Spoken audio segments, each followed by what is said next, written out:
అంటే ఇప్పుడు మరి సెంట్రల్ పాలిటిక్స్ గురించి మాట్లాడితే నా వాజ్పేయి ఇష్టం, వాజ్పేయి ఇష్టం, అద్వానీ ఇష్టం, నరేంద్ర మోడీ ఇష్టం, మోడీ ఇష్టం. Modi one of the best honest person in India in politics. అవినీతి లేదు, 100% లేదు. నేను నమ్ముతాను గుడ్డిగా. ఆ నష్టం మొత్తం చూపించాడు. అది పుట్టి తీసుకుంటున్నాడు. ఎవడు చూపించలేపాడు, ఎవడు పట్టుకోలేపాడు.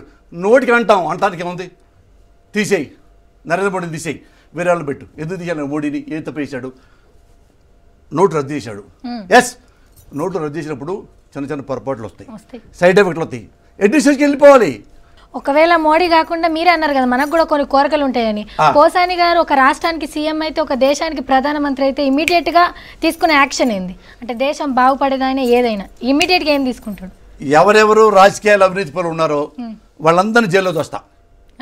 ఒక టెర్రరిస్ట్ ని ఎలాగైతే పట్టుకుని, చూడు మన కసబరు పట్టుకున్నారు, చూడు కసబరు ప్రపంచం మొత్తం చేపించారు. వాడు చూడు నార్కో టెస్ట్ చేశారు, లైట్ టెస్ట్ పెట్టారు. వాడు చెప్పాడు, నేను పాకిస్తాను, మా నాన్న పేరు ఇది, మా అమ్మ పేరు ఇది, ఆ స్టేట్ నుంచి వచ్చాను, పలానా పంపించారు అన్నాడు, అని ఊరేశారు. అలాగే ఎవరైతే నేను ప్రధానమంత్రి అయితే ఎవరైతే ఇండియాలో ఉన్నారో రాజకీయ అవినీతి పనులు వాళ్ళందరూ పిలిపించి వాళ్ళందరికీ లైట్ డిటెక్టర్ టెస్ట్ చేపిస్తా.